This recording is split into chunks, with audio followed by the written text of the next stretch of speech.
যে আমলে আকাশের দরজা খোলে। কি বললাম বলেন তো?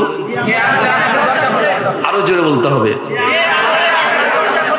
যে আমলে আকাশের দরজা খোলে, জান্নাতেরও দরজা খোলে।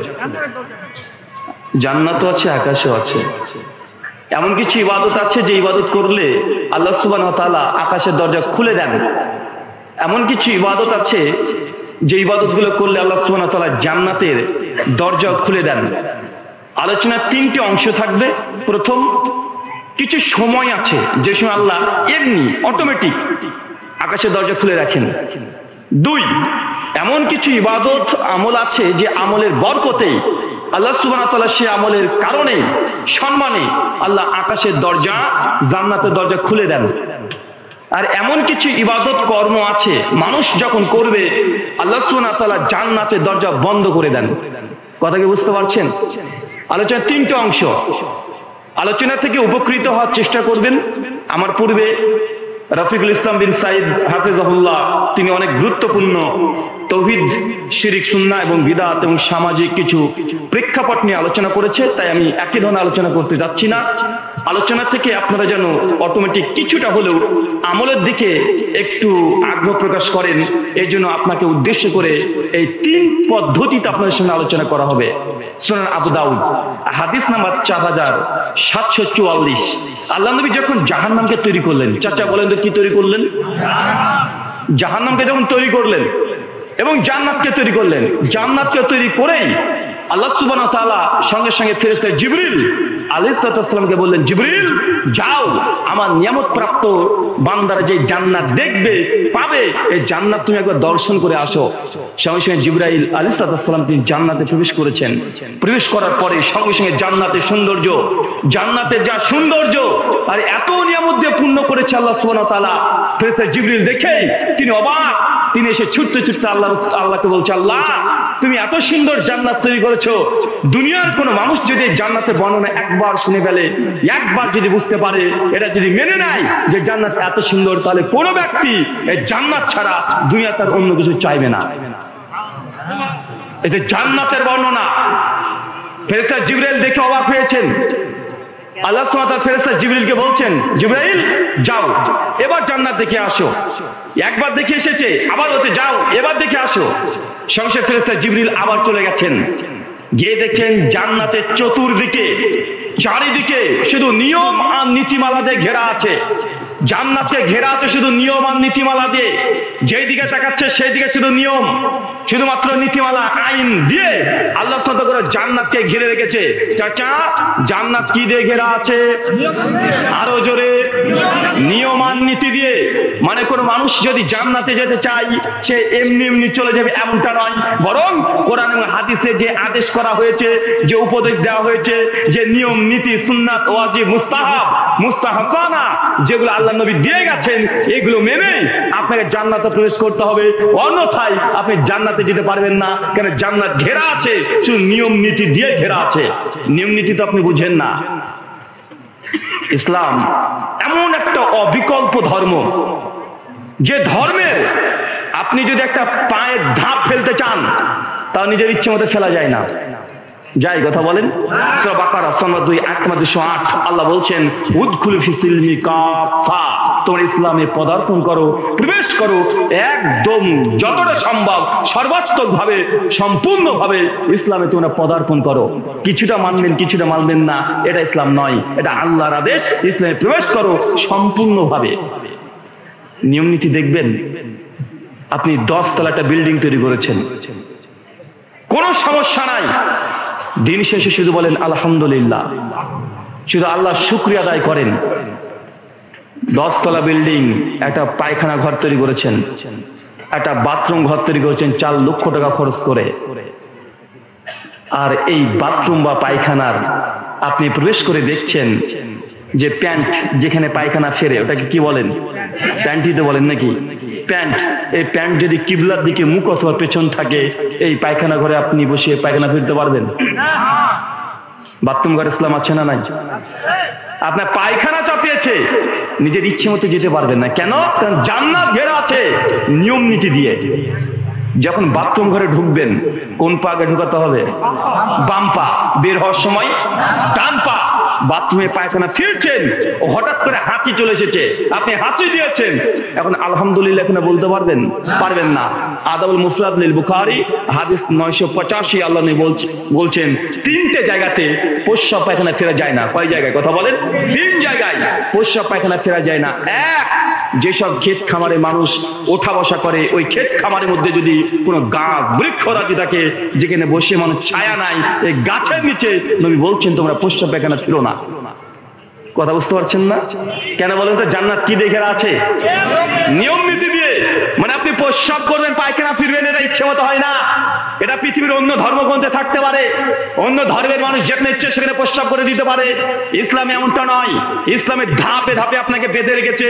কারণ মুসলিম মানে যে ব্যক্তি আল্লাহর কাছে নিজের ইচ্ছাকে সমর্পণ করে দিয়েছে।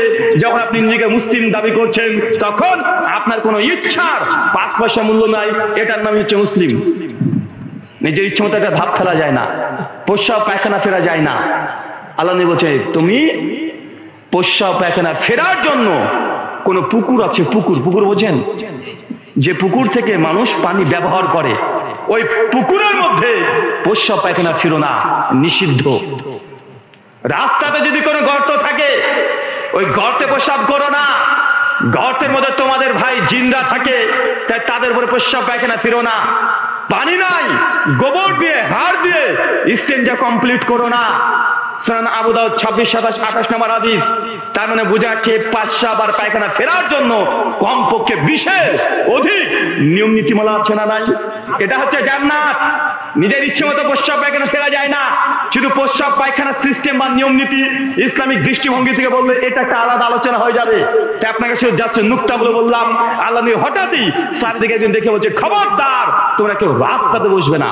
সাহাবীরা অবাক, বলেন কি রাসূলুল্লাহ, রাস্তাতে বসবো না মানে? আর রাস্তাতে না বসলে আমাদের তো কাজই কমপ্লিট হবে না।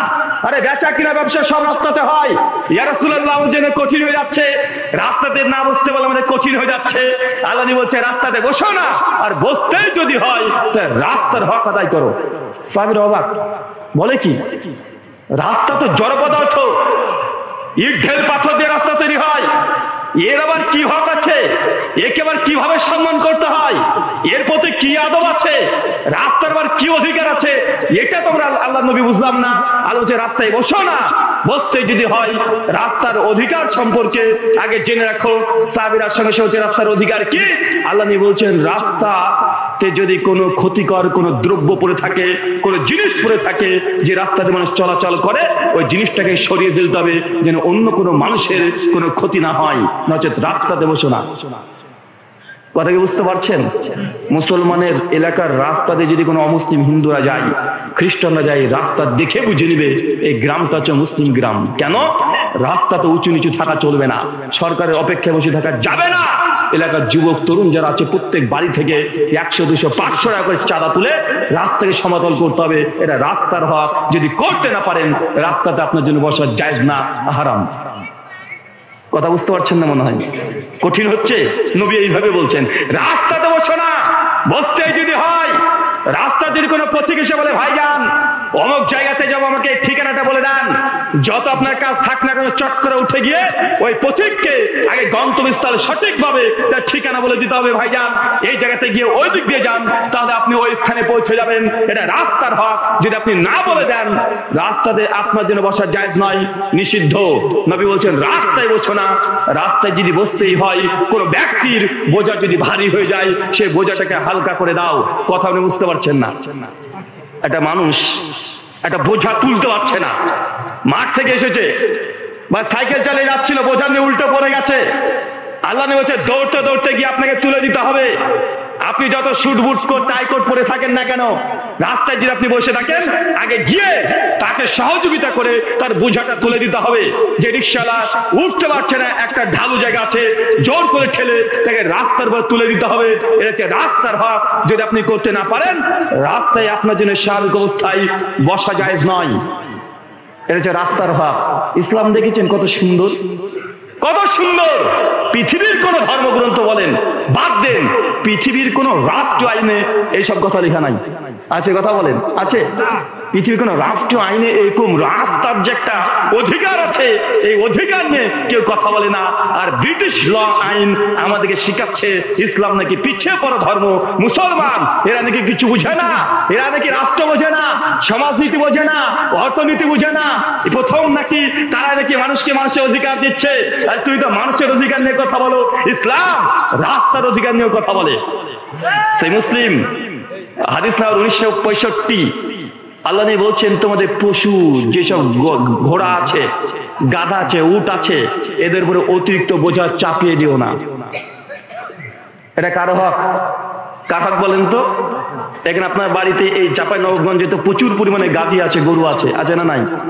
আপনি বেধড়ক পেটাবেন, ইসলাম এটাকে জায়েজ বলে না, এটা নিষিদ্ধ। ইসলাম একটা পশু প্রাণীরও অধিকার সংরক্ষণ করেছে, কি করে নাই? করেছে। আর আমাদেরকে এই পশ্চিমা বিশ্ব তারা শিখাতে আসছে যে কিভাবে মানুষের অধিকারের কথা বলে। আল্লাহ সুবহানাহু ওয়া তাআলা এই কথাগুলো তুমি বোঝার তৌফিক দান করে, সকলে পড়ে আমিন। সম্মানিত সুধী, আল্লাহ নবী বলছেন জান্নাত ঘেরা আছে নিয়ম আর নীতিমালা দিয়ে। যদি প্রস্রাব পায়খানা ফেরার জন্য 20খানা নিয়ম নীতি লাগে, রাস্তায় বসার জন্য যদি 20খানা নিয়ম নীতি লাগে, পুরো ইসলাম ইবাদত করবেন, নিয়ম নীতি আছে না নাই? আছে না নাই? আপনি তো কোনো তোয়াক্কা করেন না, যেমন ইচ্ছা তেমন ভাবে জীবনটাকে পরিচালনা করছেন। বিয়ে শাদী করছেন, ইসলামের ধার ধারেন না। বিয়ে করবেন, আল্লাহ নবী বলছেন নিকাহু মিনাস সুন্নাতি ফামান রাগিবান সুন্নাতি ফালাইসা মিন্নি। বিয়ে হচ্ছে আমার সুন্নাত। যে ব্যক্তি সামর্থ্য আছে বিয়ে করলো না, এই ব্যক্তি আমাদের দলভুক্ত না। মানে বিয়ে করাই ইবাদত। বিয়ে করতে হলেও ইসলামী নিয়ম নীতি আছে না নাই? ডিজে বাজে বিবাহ কিভাবে হতে পারে? 14ই ফেব্রুয়ারি মেয়েকে নিয়ে পালিয়ে গিয়ে কিভাবে বিয়ে হতে পারে? মেয়ের বাপ রাজি না, মেয়ের খালা বলছে আমি বিয়ে দিয়ে দেবো, মেয়ের খালা মেয়ের বিয়ে দিয়ে দিচ্ছে, এটা কিভাবে জায়েজ হতে পারে? আপনাকে আমি এই কথা বলছি, জান্নাত ঘেরা আছে নিয়ম নীতি দিয়ে, নিজের ইচ্ছা মতো জান্নাতে যাওয়া যায় না। এরপরে আল্লাহ নবীর সঙ্গে সঙ্গে বলছে, আল্লাহ যখন জাহান্নাম তৈরি করলেন, তৈরি করার পরে আল্লাহ ফেরেশতা জিবরিলকে বলছে ফেরেশতা যাও জাহান্নাম দেখে আসো। ফেরেশতা চলে গেছে জাহান্নাম দেখতে। জাহান্নাম দেখে জাহান্নামের যা গর্জন, ভীত সন্ত্রস্ত হয়ে জিবরাইল পালিয়ে এসেছে। আল্লাহ তুই জাহান্নামে যে আযাব তৈরি করে রেখেছো, কেউ যদি জাহান্নামের গর্জন শোনে, এই বর্ণনা শুনে পৃথিবীর কোন মানুষ জাহান্নামের জন্য প্রস্তুতি নেবে না। সে জান্নাত চাইবে, জাহান্নাম যার জন্য সে কোনো কারণ সে করবে না। আল্লাহ সুবহানাহু ওয়া তাআলা এই কথা বলাতে সঙ্গে সঙ্গে আল্লাহ বলছেন জিবরাইল যাও এবার জাহান্নাম দেখে আসো। কয়বার করে পাঠাচ্ছে? 2 বার করে। ফেরেশতা জিবরাইল আবার জাহান্নাম চলে গেছে, গিয়ে দেখছে গোটা জাহান্নাম চতুর্দিকে ঘেরা, শুধু নিজের মনের বাসনা দিয়ে, নিজের ইচ্ছা দিয়ে, মর্জি দিয়ে যা করতে ইচ্ছা হয় তাই করেন, আপনি জাহান্নামে চলে যাবেন। জাহান্নাম কি দিয়ে ঘেরা আছে? জাহান্নাম কি দিয়ে ঘেরা আছে? জাহান্নাম ইচ্ছে দিয়ে, প্রবৃত্তি দিয়ে, নিজের মনোবাঞ্ছনা দিয়ে, কোন নিয়ম নীতিতে জাহান্নাম ঘেরা নাই। যদি আপনি জাহান্নামে যেতে চান, চাচা দরকার নেই কিচ্ছু করার। আপনি যে বিড়িটা খাচ্ছেন, বিড়ি খেতে খেতে মরা অবস্থায় বিড়ি হাতে থাকবে, আপনি মরার পরে জাহান্নামে চলে যাবেন। আছে না নাই? কথা বলেন। চাচার বয়স 50-60 হয়ে গেছে, 50-60। জামাতে চাচা আমার নামাজ পড়ে, এশার নামাজও জামাতে পড়েছে চাচা আমার চাইতে বড় বড় দাড়ি, সব দাড়িগুলো পেকে গেছে, একটা দাড়ি আর কালো নাই। চাচা এশার নামাজ দ্রুত সালাম ফিরিয়ে দিয়ে, মুনাজাত তো নাই, বিদাত এটা শুনেছে, জিকির আজকাল সুন্নাত এটাও করে না, না করে সঙ্গে সঙ্গে দ্রুত কোন রকম 2 রাকাত সুন্নাত নামাজ পড়ে দৌড়তে দৌড়তে চলছে চায়ের দোকানে গিয়ে একটা সিগারেট ধরিয়ে। ভারতের আমাদের ইন্ডিয়ার সিরিয়াল চলছে, গান সিনেমা চলছে, চাচা আমার ডিপ জল সিনেমা দেখে। আছে না? কথা বলেন। আরে দাড়িওয়ালা গো, বড় বড় দাড়ি, এখনই নামাজ পড়ে আসলো, নামাজ পড়ে এসে একদম দোকানে বসে পড়েছে।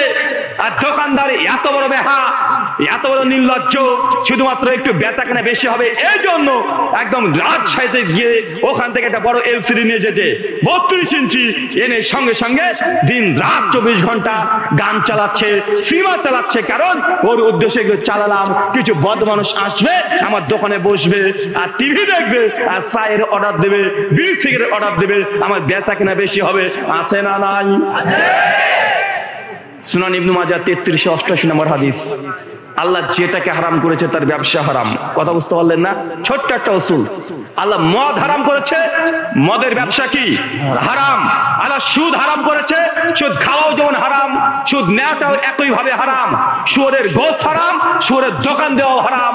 ঠিক একই ভাবে আল্লাহ নিয়ে বলছে কুল্লু মুস্কির খামরুন কুল্লু খামরুন হারামুন, যেসব জিনিস খেলে নেশা হয় তার সবগুলো হারাম। এখন বলেন বিড়ির ব্যবসা জায়েজ না হারাম? তো ওই ব্যক্তি যে বিড়ি বিক্রি করার জন্য আর সিগারেট বিক্রি করার জন্য একটা অতিরিক্ত এলসিডি নিয়ে এসেছে, এটা ব্যবসায়িক প্ল্যান, কঠিন প্ল্যান। দুনিয়ার সব ব্যবসা বোঝে, ইসলাম থেকে বুঝে না, আছে না নাই? সব বুঝে। ব্যবসাটা কিভাবে কাস্টমারকে জোর করে দোকানে নিয়ে আসতে হবে, অতিরিক্ত কাস্টমার পাওয়া যাবে, এই জন্য ওই ব্যক্তি নিজের বউকে দোকানে বসে চা করাচ্ছে। আপনাদের এলাকায় নাই? আচ্ছা, বউকে বসে রেখে দিয়েছে। এটা কি বলেন তো? ব্যবসায়ী প্ল্যান। এটা কি? এটা ব্যবসায়ী প্ল্যান। কারণ বউ আছে মানে ওই যে অতিরিক্ত কাস্টমার আসবে, ওতে চা খেতে আসে না, বউকে দেখতে আসে। ওর কাকে দেখতে আসে? ভাবির হাতে চপ। এলাকায় নাম করা যে ভাবির হাতে চপ, মানে কি দিচ্ছে এটা দেখে না। যেহেতু ভাবি তৈরি করেছে, 5 টাকা যায় 6 টাকা হোক, তারপরে ওর দোকানে বেশি ভিড় আছে, আছে না নাই? এই বউকে দেখে, বউর সৌন্দর্য দেখে ব্যবসা করছে। গোটা বিশ্ব জগতে আজকে চিৎকার মেরে বলছে আমরা নারীর অধিকার, নারীর অধিকার। আর বারবার একই কথা বলা হয়, ইসলামে নারীকে কোনো অধিকার দেওয়া হয় নাই। জেনে রাখবেন, ইসলাম নারীকে যত সম্মান দিয়েছে, যত মর্যাদা দিয়েছে, আজকের দিনে আধুনিক যুগেও নারীকে অত সম্মান দেয় নাই। নারীকে বাড়ি থেকে উলঙ্গ অবস্থায় বের করলে নারী সম্মান হয়ে যায় না। ভাইটা নারীর সম্মান। আচ্ছা, যারা বলছে ইসলামে নারীকে যে চাকরি করার জন্য নিষিদ্ধ ঘোষণা করেছে, অবাধ মিলামেশা ইসলাম পছন্দ করে না, আর আধুনিক আইন, আধুনিক ল, পশ্চিমা কালচার এগুলো বলছে যে না, নারীর সমান অধিকার কোথায়, নারীও চাকরি করবে। চাকরি তারা দিচ্ছে কি দিচ্ছে না? রাজশাহীতে কখনো গিয়েছেন? ঢাকায় গিয়েছেন? বড় বড় শপিং মলগুলো আছে না রাজশাহীতে, অনেক বড় বড়। আচ্ছা, ওইখানে দেখবেন একদম গেটের সামনে কাচের বড় বড় দরজাগুলো থাকে, ভেতর থেকে বাইরে সব দেখা যায়। ওইখানে একটা সুন্দর একটা মেয়ে বসে থাকে। যখন আপনি ঢুকবেন তখন আপনাকে বলে আসসালামু আলাইকুম স্যার, আপনাকে ধন্যবাদ আমাদের শপে আসার জন্য। ওর কোনো কাজ নেই, শুধু এই কথাটাই বলে সারাদিন। যে আসে হাসি মুখে শুধু ওই কথাটাই বলে, আছে না নাই? কথা বলেন। আচ্ছা, বুঝলাম নারীর অধিকার, নারীকে তুমি চাকরি দিয়েছো, তো সুন্দরী নারীগুলো কেন? চাপায় নবাবগঞ্জে কি সবগুলোই সুন্দরী? কোন মোটা সোটা মেয়ে, একটু দাঁত মুখ ভাঙা, বেকাটেরা, এরকম মেয়ে আছে না নাই? এরকম মেয়েরা শিক্ষিত আছে না নাই? তো তাদেরকে ধরে নিয়ে গিয়ে চাকরি কেন দেওয়া হয় না? কেন দেওয়া হচ্ছে না? তার মানে নারীর অধিকার না, সুন্দরী নারীর চেহারা দেখে ওরা ব্যবসা করে নিচ্ছে। আপনার মেয়ের সৌন্দর্য যতক্ষণ আছে, চাকরি ততক্ষণ আছে। মেয়ের সৌন্দর্য শেষ, আপনার মেয়ের সৌন্দর্য শেষ হওয়ার সঙ্গে সঙ্গে আপনার মেয়েকে ডাস্টবিনে নিক্ষেপ করে দিবে। আচ্ছা, যারা বিমানে চেপেছেন, বিমানে কারা কারা চেপেছেন হাত তুলেন তো। মাশাআল্লাহ, অনেকে আছেন। আচ্ছা, বিমানে যে এয়ার হোস্টেসে মেয়েরা চাকরি করে, মানে বিমানে যে সেবিকা, বাংলাদেশ বিমান বলেন, মানে ভারতের ইন্ডিগো বলেন, আর সৌদি আরবের এয়ারলাইন্স বলেন, যে কোনো বিমানে যেসব মেয়েরা সার্ভিস করে, চাকরি করে, ওই মেয়েগুলো দেখতে কেমন? কুৎসিত কালো না দেখতে হেব্বি গো, একদম অপূর্ব সুন্দরী না? আরে চাকরি দেওয়ার সময় তাদের প্রত্যেক ইঞ্চি ইঞ্চি মেপে না হয়। প্রত্যেক দিন বিমানে ওঠার আগে তাকে 1 ঘন্টা ধরে রূপচর্চা আর মেকআপ করতে হয়। কেন? তুমি সুন্দর না হলে তোমার বিমানে কোনো চাকরি নাই। আপনি মনে করছেন মেয়েদের অধিকার দিয়েছে? না, ও সৌন্দর্য যতক্ষণ আছে, যতক্ষণ বডি ফিটনেস ঠিক আছে, ততক্ষণ চাকরি। যখন বয়স 40 পার হয়ে যাবে, ওই মেয়েটাকে সহজে চাকরি থেকে ঘাট ধাক্কা দিয়ে বের করে দিবে। কেন? সৌন্দর্য নাই, তোকে দরকারও নাই। মেয়েকে নিয়ে ব্যবসা করছে, আর আমাদের মা বোনেরা মনে করছে যে না, আমাদেরকে বোরখার মধ্যে পুরে রেখে দিচ্ছে হুজুরেরা, আমাদেরকে তারাই অধিকার দিয়ে চাকরি করাচ্ছে আমাদেরকে, আমরা নিজে হাতে উপার্জন করছি, বাড়ির বাইরে ঘুরে বেড়াচ্ছি, এটাকে তারা অধিকার মনে করছে। না, সৌন্দর্য যতদিন আছে ততদিন তোমার মূল্যায়ন আছে। সৌন্দর্য শেষ হয়ে যাক, 1 সেকেন্ড তোমাকে তারা ব্যবহার করবে না। এটাই গোটা বিশ্ব জগতের নিয়ম নীতি চলছে। মেয়েদের কিনে সম্পূর্ণ ব্যবসা চলছে। নচেত ট্রাক্টর, বোঝেন ট্রাক্টর কি বলে আপনাদের এখানে? এই যে মাটি কাটো কি বলে, ট্রাক্টর বলে না ভাইজান? ট্রাক্টর বলে। আপনাদের এই চাঁপাইনবাবগঞ্জে কথা বলতে আমার ভালো লাগে, কেন জানেন? কেন আপনার চাঁপাইনবাবগঞ্জের মানুষ, পাশে আছে মালদা, তার পাশে মুর্শিদাবাদ, তো আপনাদের কিছু কিছু ভাষার ট্রামগুলো সেম আমাদের মতো, তাই আপনাকে বুঝাতে কষ্ট হয় না। কেউ চিটাগাঙ্গে গেলে বিপদে পড়ে যায়, ও বেটার কথা আমি বুঝি না, ও আমার কথা বুঝে না। সিলেটের মানুষ, ও বাংলা বলে না, আমি ওর কথা বুঝি না, আমার কথা ঠিক মতো বুঝে। কথা বললে মন মরা হয়ে বসে আছে, ভাবছে ওর বাপ মারা গেছে, মানে ও আমার বুঝতে পারছে না। কথা বুঝতে পারছেন না ভাইজান? কিন্তু আপনারা আমার প্রত্যেকটা কথা বুঝতে পারছেন, এই জন্য বেশ ভালোই লাগছে। দেখবেন, আপনাকে বেশ ভালোভাবে লক্ষ্য করে দেখবেন, গোটা বিশ্ব জগতের নারীকে নিয়ে আজকে এই কর্মগুলো, এই কাণ্ডগুলো চলছে। নারীর অধিকার না, নারীকে নিয়ে তারা ব্যবসা করছে রীতিমতো। ট্রাক্টরের অ্যাড দিচ্ছে, ট্রাক্টর, একটা অর্ধ উলঙ্গ মেয়ে ট্রাক্টরের হ্যান্ডেল ধরে দাঁড়িয়ে আছে। একমাত্র ট্রাক্টরের সঙ্গে মেয়েটার সম্পর্ক কি? ও মেয়েটা ট্রাক্টর চালায়, ওর বাপ 14 গোষ্ঠী কখনো চালিয়েছে? তো ট্রাক্টরের একটা মেয়ে মানুষ কেন? এটা হচ্ছে ব্যবসায়ী প্ল্যান। কারণ একটা যদি পুরুষ মানুষ ট্রাক্টর চালায়, অ্যাড দেয় বড় করে 150 স্কয়ার ফিটেরও যদি একখানা যদি পোস্টার ফেস্টন রাস্তা দিয়ে টাঙানো হয়, কোন পুরুষ মানুষ ওই পোস্টার দিকে ঘুরেও তাকাবে না। কিন্তু যখন দেখছি যে না, একটা মেয়ে আছে অর্ধ উলঙ্গ, একটা ব্রা পরে আছে আর প্যান্টি পরে আছে, ও ট্রাক্টর দেখবে, মানে দেখতে তাকায় না, ও মেয়েটাকে দেখার জন্য টুক করে তাকিয়ে নিবে, ও ট্রাক্টরও দেখে নাই। এই যে ইয়াদ, কথা বুঝতে পারছেন না ভাইজান? দৃষ্টি আকর্ষণ আছে। রডের অ্যাড, রড বোঝেন, বাড়ি ঘর তৈরি করতে রডের অ্যাড। একটা মেয়েকে দাঁড় করে দিয়েছে, একদম অর্ধেক নাঙ্গা করে, হাতে রডটা ধরে আছে, বলছে আহ কি শক্ত। মানে কি? চলে যান আমাদের কলকাতা, দমদম এয়ারপোর্টে নামবেন, নামার পরে এয়ারপোর্ট থেকে নেমে বাইরে এসে দেখবেন বড় একটা ফেস্টন দিয়ে টাঙানো আছে, রডের অ্যাড। কিসের অ্যাড? রড। মেয়েটা হাতে ধরে রেখে দিয়েছে আর বলছে আহ কি শক্ত। এটা কি বুঝালো? এটা কি বলেন তো? ব্যবসায়ী প্ল্যান। কি এটা? একটা পুরুষ মানুষকে রডের যদি 3D LCD দিয়েও যদি পোস্টার করা হয়, ও রডের দিকে কেউ তাকাবে না। কাজ নাই আমার, তো রডের দিকে তাকাবো। কিন্তু মেয়েটাকে দিয়েছে আর ভাষাটা দিয়েছে ডবল মিনিং এর, দুটো অর্থ হয়, তার জন্য পুরুষ মানুষ তাকায়। মানে ওর কি কি করছে বলেন তো? মেয়েটা শরীর দেখিয়ে, ও শরীর দেখে ওর রডের ব্যবসা করে নিচ্ছে। আমরা এখন মধ্যে বুঝতে পারছি না। আল্লাহ তুমি আমাদের এই কথাগুলো বোঝার তৌফিক দান করে, সকলে বলি আমিন।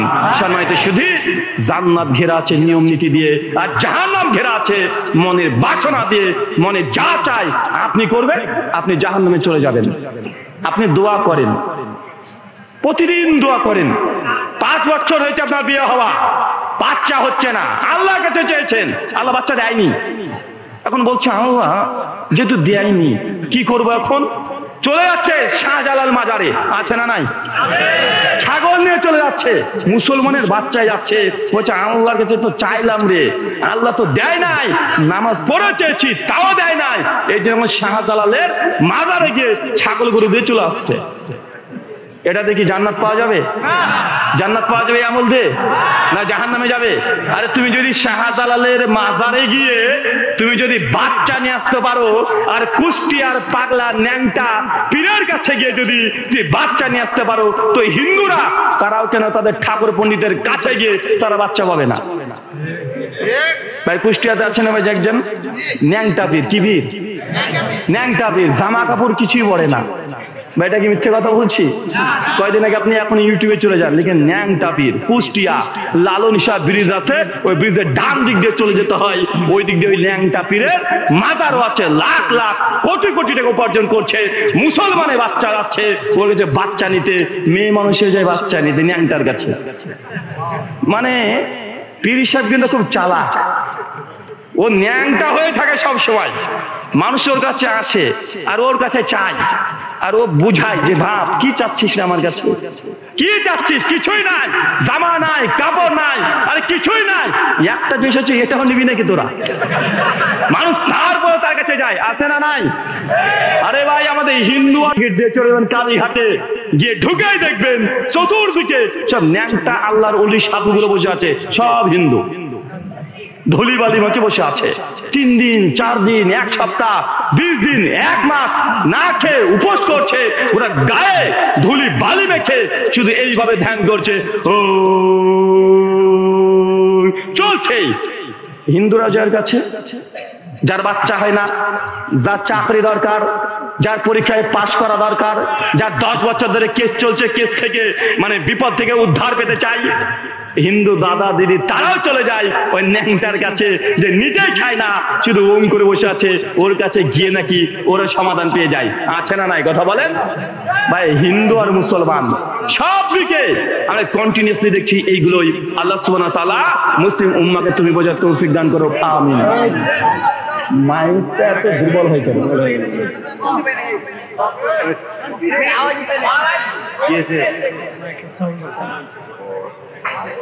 ভাই।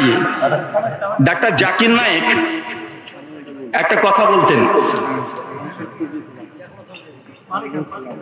ডক্টর জাকির নায়েকের কাছে যখন কেউ প্রোগ্রাম নেয়, ডক্টর জাকির নায়েক নিজের টাকা নেয় না, কোন প্রোগ্রামের তিনি টাকা নেন না। তিনি বলেন যে আমাকে যে টাকাটা দিবেন এই টাকাটা দুটো কাজে ব্যয় করবেন। আমাকে 5 স্টার হোটেলে থাকতে দেওয়ার দরকার নেই, আমার জন্য ভালো মন্দ খাবার ব্যবস্থা করবেন না, যতটুকু পারেন ডাল ভাত হলেও চলে যাবে। এটা একটা জাকির নাকি শর্ত।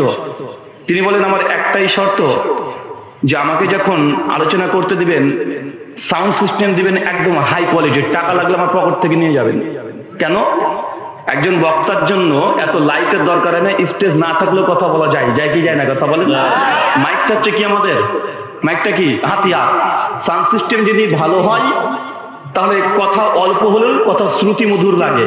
আমার কথা আমাকে খারাপ লাগছে, মনে হচ্ছে না যে আমি কথা বলছি, মনে হচ্ছে কে বলছে রে ভাই কাছ থেকে।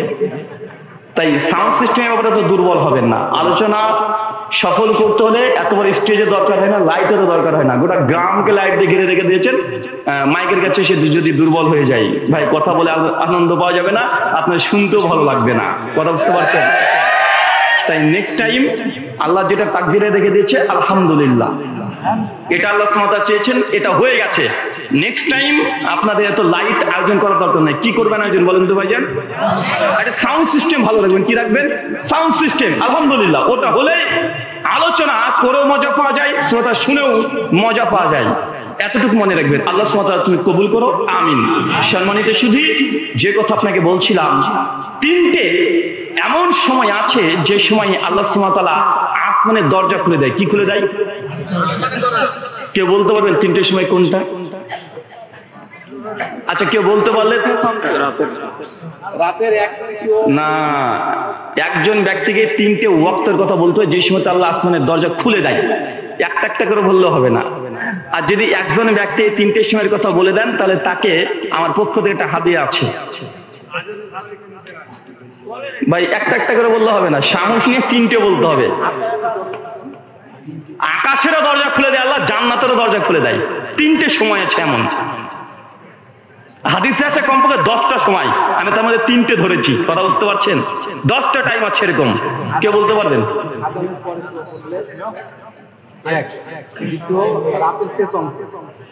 2 আর না পারলে কিন্তু ফাইন লাগবে ওর। বারবার বলছি একজন 3টে বলতে হবে। ও যে 2টো বলে দেয় আরেকজন একটা বলে দেবে, ও টুকলি করে পাশ হয়ে যাবে। মাঝখান থেকে আমার এই হাদিয়া খায় চলে যাবে। এই পরিকল্পনা করা যাবে না। একসঙ্গে 3টে ওয়াক্তের কথা বলতে হবে। যদি বলতে পারেন এটা হাদিয়া আছে, কে বলতে পারবেন? কিরে ভাই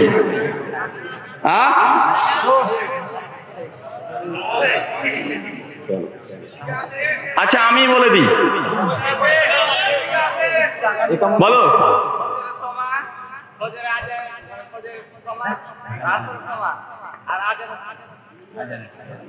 হয়েছে?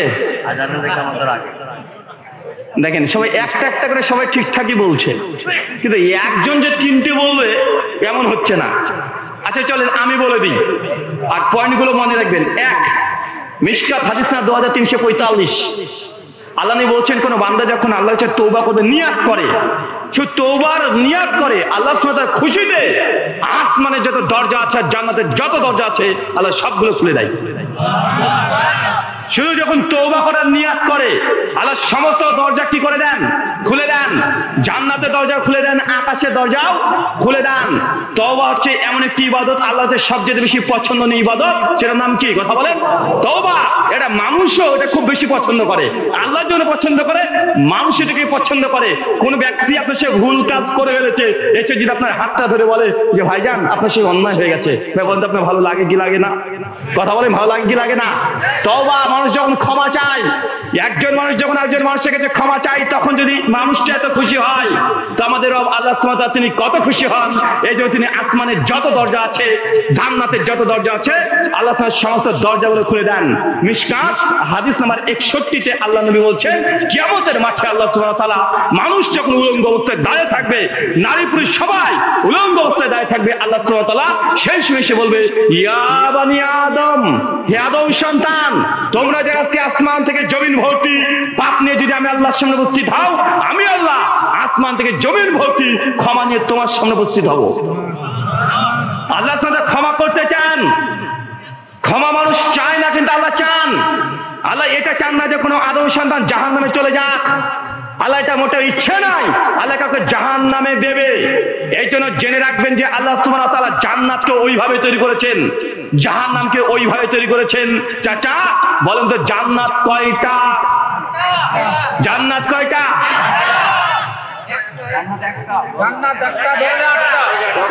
মাশাআল্লাহ। জান্নাত কয়টা? জান্নাতের দরজা কয়টা? 8টা। আর জাহান্নাম কয়টা? জাহান্নামের দরজা 7টা। তার মানে আল্লাহ যে রহমান, তিনি যে অসীম করুণাময়, পরম দয়ালু, এই জান্নাতের দরজা দেখে বোঝা যায় আল্লাহ জাহান্নামের দরজার চাইতে জান্নাতের দরজা একটা বেশি রেখেছে। মানে আল্লাহ চান যে বানি আদম, আদম সন্তান, সেই জন্য জান্নাতে যায়। এই জন্য জাহান্নামের চাইতে জান্নাতের দরজা বেশি আছে না নাই? কিন্তু আমাদের প্রচলিত সমাজে ধারণা জান্নাত হচ্ছে 8টা আর জাহান্নাম হচ্ছে 7টা। আছে না নাই? আছে, কিন্তু এই কথা সঠিক নয়। জান্নাতের দরজা 8টা, জান্নাত একটা, আর জান্নাতের স্তর কয়েকশোর উপরে আছে। যার যেমন মাকাম সে তেমন মাকাম অনুযায়ী সেই স্তরে চলে যাবে। তাই তওবা এটা আপনাকে বেশি বেশি করতে হবে। কি বললাম? কি করতে হবে? আল্লাহ নবী বলছেন প্রতিদিন 70 থেকে 100 বার তওবা করি। আপনি কতবার করেন চাচা? বয়স তো 60 হয়ে গেল। 70 থেকে 100 বার আল্লাহ নবী নিজেই তিনি কি করতেন? তওবা করতেন, ইস্তেগফার পাঠ করতেন। যখন তখন রাস্তা দিয়ে আলোচনা শুনতে শুনতে চলে যাবেন আর মনে মনে মনে মনে আপনি তওবা পড়তে শুরু করে দেন। রাস্তা দিয়ে এমনি যাচ্ছেন, আপনি তওবা পড়তে শুরু করে দেন। দোকান খুলেছেন, সকালবেলা তওবা করে দেন। এটা নির্দিষ্ট কোনো সময় নাই, যখন ইচ্ছা তোর মুখে জিহ্বাতে সবসময় তওবা। এটা করলে আল্লাহ সুবহানাহু ওয়া তাআলা আপনার জন্য আসমানের যত দরজা আছে সমস্ত দরজাকে আল্লাহ উন্মোচন খুলে দেয়। 2 সিলসিলা হাদিসে সহিহা হাদিস নম্বর 1413, কোন ব্যক্তি যখন মসজিদে আযান দেয়, কি দেয়? কথা বলেন। আযান দেয়, আযান দেওয়ার সঙ্গে সঙ্গে আল্লাহ আসমানের দরজা খুলে দেয়। আর আপনাদের কাজ সেই সময় আযানের জবাব দেওয়া। কি দেওয়া? কি দেওয়া? যখন আযান হবে তখন কি করা? ব্যবসা করা। যখন আযান দিবে সেই সময় কি আপনি এই গান শুনছেন, গান শুনতে থাকবেন? যখন আযান দিচ্ছেন, আযান দিচ্ছে মসজিদ থেকে শুনতে পাচ্ছেন, নিজের ইচ্ছে মতো কাজ তখন করবেন না। তখন কি করবেন? তখন আযানের জবাব দেওয়া। 3 নাম্বার সেই তারগিব হাদিস 1377 আল্লাহ নবী বলছেন, কোন বান্দা যখন মসজিদে ঢুকে একদম কাতারকে সোজা করেছে, আর কোন মুজাহিদ জিহাদের ময়দানে গিয়ে যদি কাতারকে সোজা করে, মাঝখানে কোনো ফাঁকা না রাখে, কাঁধের সঙ্গে কাঁধ, পায়ের সঙ্গে পা লাগিয়ে দাঁড়ায়, আল্লাহ নবী বলছেন ওই ব্যক্তির কে দেখে আসমানে যত হুর আছে, আল্লাহ কাছে যত হুর আছে, তার আসমানের দরজা খুলে দেওয়া হয়। আর হুরগুলো আসমান থেকে দেখে আর বারবার বলে, আল্লাহ তোমার এই বান্দা দুনিয়ার সমস্ত জিনিসকে উপেক্ষা করে জামাতে এসে সালাতে দাঁড়িয়ে পড়েছে। আল্লাহ এই ব্যক্তি মুজাহিদ, তোমার রাস্তায় যুদ্ধ করার জন্য, জিহাদ করার জন্য লাইনে দাঁড়িয়েছে। আল্লাহ তুমি সমস্ত গুনাহকে তুমি ক্ষমা করে দাও। আসমান থেকে কারা দোয়া করে? হুরেরা। এখানে একটা সমস্যা আছে। কি সমস্যা জানেন? যখন আমরা বলি যে জান্নাতে গেলে হুর পাওয়া যাবে, কিছু মানুষের চুলকানি শুরু হয়ে যায়। আছে না নাই? একদম খচবচ করে চুলকায়, একদম মনে হচ্ছে চুলকে জামা প্যান্ট সব ছিঁড়ে ফেলবে। মানে হুর পাবো আমি, আর চুলকানি হচ্ছে তাদের। আছে না নাই? দেখবেন অনেক নাস্তিক আছে, অনেক অমুসলিম হিন্দুরাও তারা আজকে আজকে এই অভিযোগ করে বলছে মুসলমান তোমরা জান্নাতে হুরের লোভে এইগুলো তোমরা করো, আছে না নাই? আছে। আমি কোনো অমুসলিম সবাইকে বলছি না, কিছু কিছু মানুষ এই অভিযোগগুলো করছে প্রতিনিয়ত। চলেন সংক্ষিপ্ত জবাব দেই। চাচা, জান্নাতে যদি আপনি যান কটা হুর পাবেন?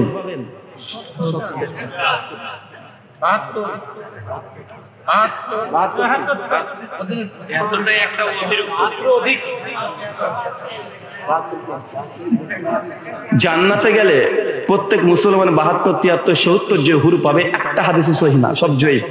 আর ইবনে মাজাহ যে হাদিস 72টা পাবে ওটা জাল পর্যায়ে। আলবানী রাহিমাহুল্লাহ, শেখ শুআইব আরনাউত, হাফেজ জুয়ার আলী জাই, ইমাম হাজার আসকালানি তালকিসুল হাবিরের মধ্যে তিনি হাদিসকে জয়ীফ, কেউ কেউ এটাকে জাল বলেছে।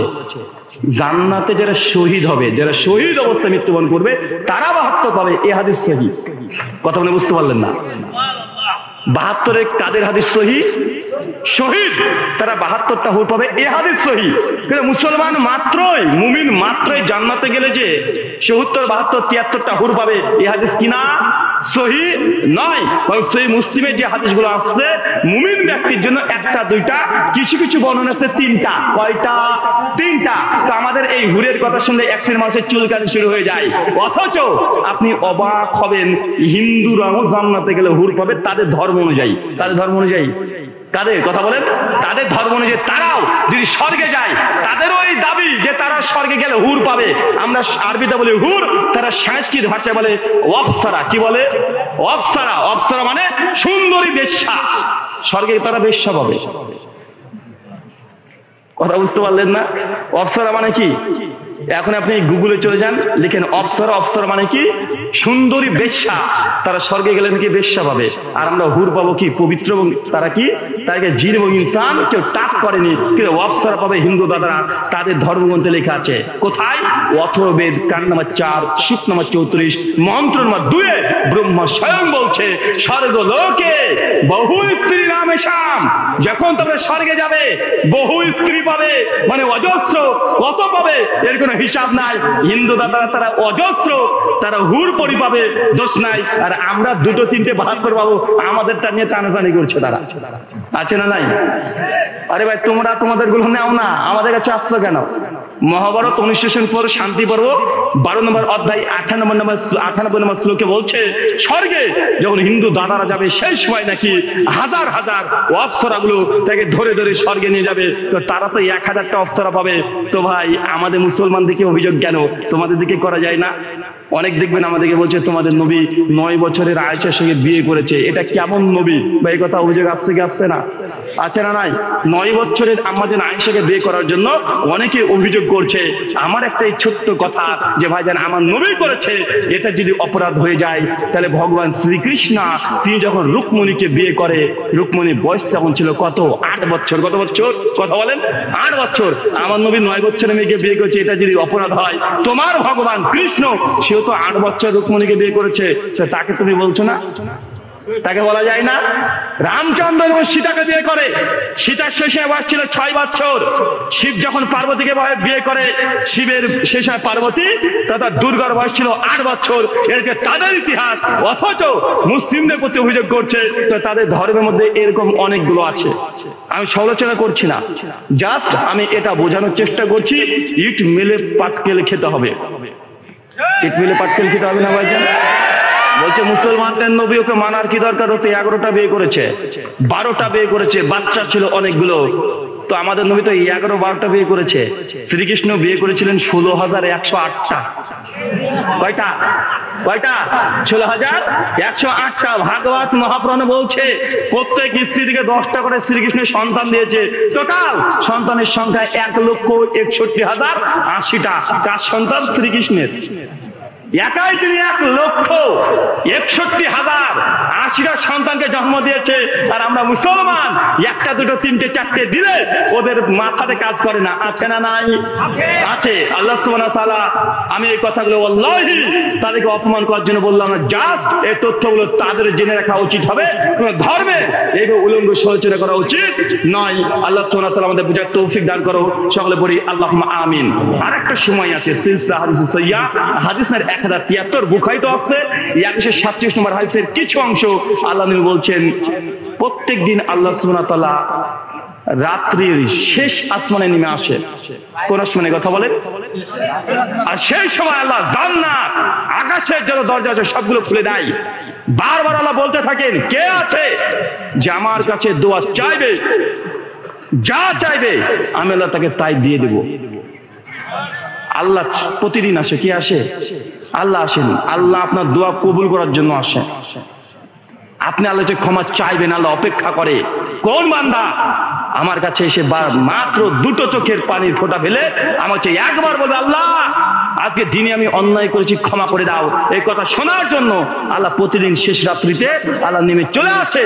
কিন্তু বান্দা সেই সময় আমরা তো মোবাইলে ব্যস্ত আছি, গার্লফ্রেন্ডের সঙ্গে আমরা ভিডিও কলের মাধ্যমে ব্যস্ত আছি, ফেসবুকে মেসেঞ্জার নিয়ে ব্যস্ত আছি, বাড়িতে মোবাইল নিয়ে ব্যস্ত আছি না নাই কথা বলেন?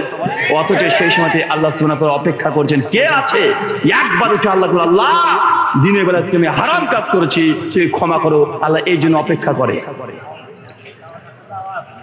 দুটো বার আছে যেবারে আল্লাহ সুবহানাহু ওয়া তাআলা আসমানের দরজা খুলে দেয়, সে বার দুটোর নাম বলতে পারবেন? সোমবার আর বৃহস্পতিবার। আল্লাহ নবী সোমবার আর বৃহস্পতিবার বেশি রোজা রাখতেন। স্যার বলছে, ইয়া রাসূলুল্লাহ আপনি সোমবারে কেন রোজা রাখেন? আল্লাহ রাসূল বলছেন, এই দিন আমি জন্মগ্রহণ করেছি। উল্লেখিত আমি জন্মগ্রহণ করেছি। কি করেছি কথা বলেন? সোমবারে কি জন্মগ্রহণ করেছি। বলছে বৃহস্পতিবারে কেন রোজা রাখেন? আল্লাহ নবী বলছেন, প্রত্যেক সপ্তাহ যত ইবাদত সব আল্লাহ আসমানে তুলে নেন, আসমানের দরজা খুলে দেওয়া হয়। এই জন্য আমি চাই যেই দিনে আমার ইবাদত আমলনামা আসমানে উঠবে সেই দিন যেন আমি সিয়াম রোজা অবস্থায় থাকি। এই জন্য বৃহস্পতিবার আমি সিয়াম পালন করি, মানে রোজা পালন করি। মানে সোমবার আর বৃহস্পতিবার বেশি বেশি দোয়া, তাসবিহ, তাহলিল, ইস্তিগফার, রোজা এগুলো বেশি করবেন। কেন? এই দিন আপনার ইবাদত আসমানে ওঠানো হয়। কথা বুঝতে পারছেন ভাইজান? কটা বললাম টোটাল? কটা বললাম টোটাল? চারটে। কয়টা বলেছি? টোটাল চারটে আমলের কথা বলবো, যে আমলের জোরে জান্নাতের দরজা খোলা হয়। 1 নাম্বার সুনান তিরমিজি হাদিস নাম্বার 55, কোন ব্যক্তি যদি ওযু করার শেষে কি দোয়া পড়তে হবে? মাশাআল্লাহ, জানা আছে না চাচা এই দোয়াটা?